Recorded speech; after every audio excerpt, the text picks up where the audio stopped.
Central Illinois is the CI in CI Living. All right, you viewers at home have a wide range of questions today regarding the weather. Yes, let's ask your meteorologist, Jacob Dickey.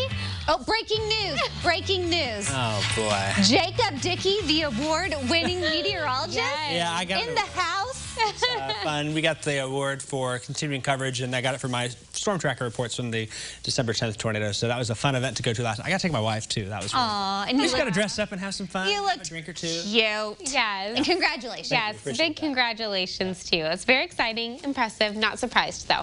Oh, No. thank you. Yes. Okay, That's the now. nicest thing you've said to me in a while. Thank you so much. Actually, I've been Grace, saving it. Grace is usually one I'm that says the usually nice. pretty nice. Yeah, Grace is the nice one. Let's be honest. Thank you. Because I get lots of questions. Let's ask your meteorologist. I get lots. It all started with the cucumber soup. That's when the pot got I stirred. had to sort through those questions. Like, why does Heather not like you so much? Oh, Right, yeah, I'm sure you do. Well, let's get to a tough one then.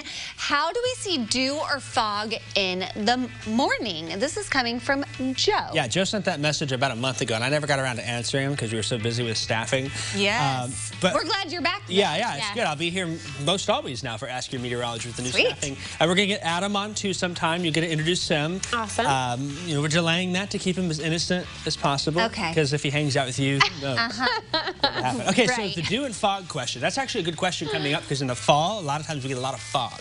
November is usually a very foggy month here in Central Illinois. I remember growing up, and some of the thickest fog we'd have was always seemed to be in November. So forecasting it is actually going to be a little challenging. I've got some graphics to roll through here as well for those on Max 1. And you'll see here the things we look for that. First off, the temperature and the dew point. Dew point is an absolute measure of moisture. When the temperature and the dew point equal each other, the air is saturated. That's step number one. Usually a clear sky at night also is helpful for forecasting fog. And then wind.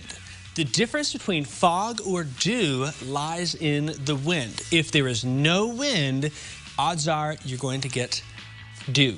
If there's a very light wind, it has to be very light. The fog is a very emotionally sensitive weather pattern where a lot of wind is going to really take that fog and mix it out. But a very light wind helps mix just enough to keep it saturated there. And so that's one of the keys. Now, a couple other things we look for as well.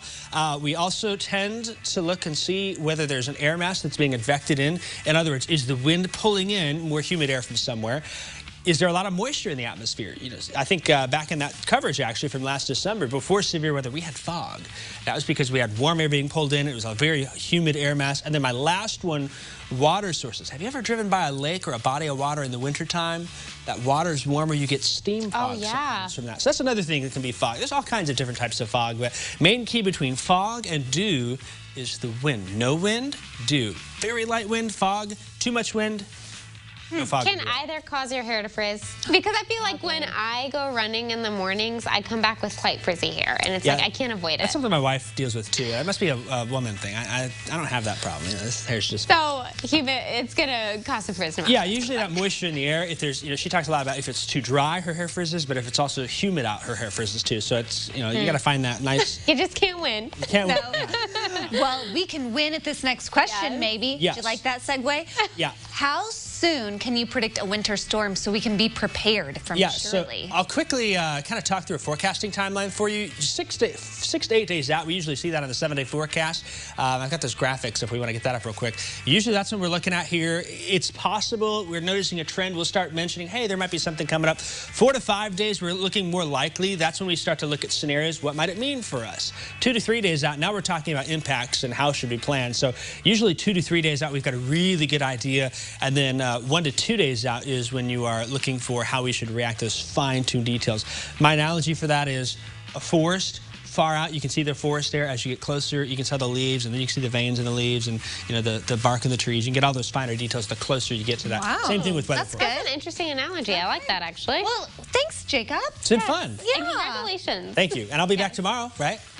We're cooking up a storm. That was Just fun. wait. I picked something interesting for Heather, just for her. Please.